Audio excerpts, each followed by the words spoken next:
Media folks, what's up? It's me, John D. Villarreal. I'm here, very big pleasure and privilege, with Grover Norquist of Americans for Tax Reform. Grover, you're here at the Orange County Convention Center. You just saw the debate. Who do you feel won, and what kinds of points were important to you made in this debate tonight? Well, I think the two top-tier candidates are Rick Perry, former governor of Texas, and Mitt Romney. But all the other, I don't know, second-tier candidates acquitted themselves quite well. And I was happy, as somebody who expects the Republican Party to defeat Obama, at the depths of the strength we had. Gary Johnson is considered a minor candidate because he polls at 1%. He was elected governor of New Mexico twice, a swing state.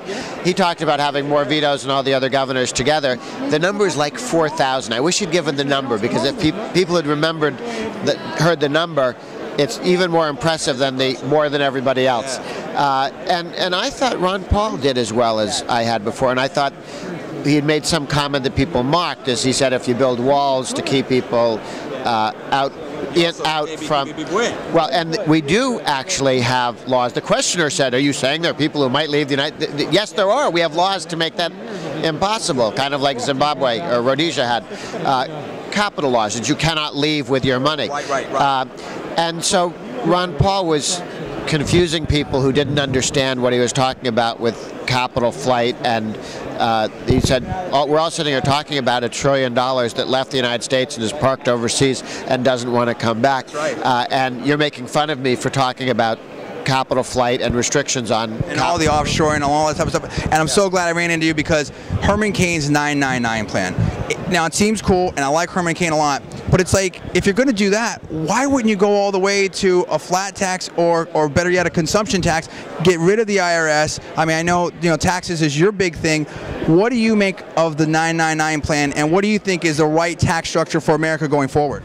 Well, he was asked the key question, and that was, if you could snap your fingers and have a 9% corporate income tax and a 9% personal income tax and a 9% VAT or retail sales tax, wouldn't that be a big improvement over what we have? Lower marginal tax rates, fewer deductions and credits. It would be a great improvement over what we have. Here's the question. If you create a value-added tax, a retail sales tax, in addition to the income tax, that's what Europe had. When Europe started, they had low income tax rates and low VAT rates. They have high income tax rates and high VAT rates. So value-added tax or retail sales tax, in addition to the income tax, is dangerous because both can grow.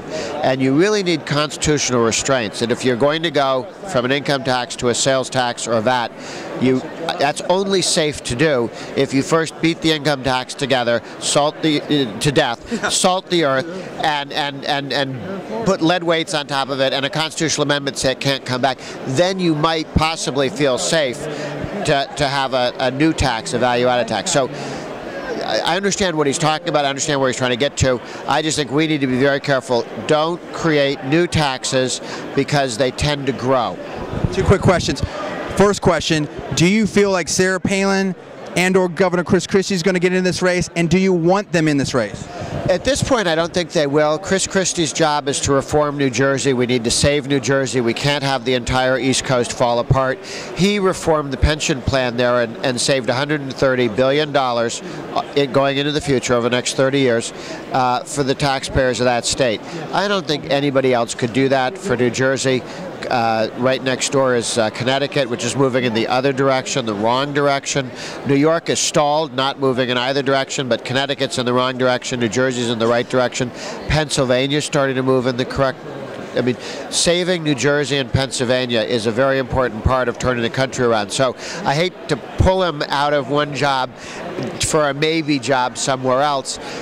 Sarah Palin has played a critical role in helping to elect conservatives inside primaries and so on. I see no reason why she couldn't do that and keep her present position as a commentator on television.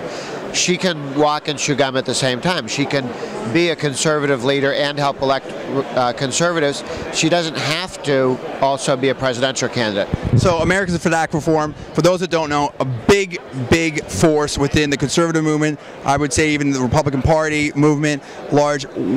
How can people learn more about you, and what do you have upcoming that people want to tune into?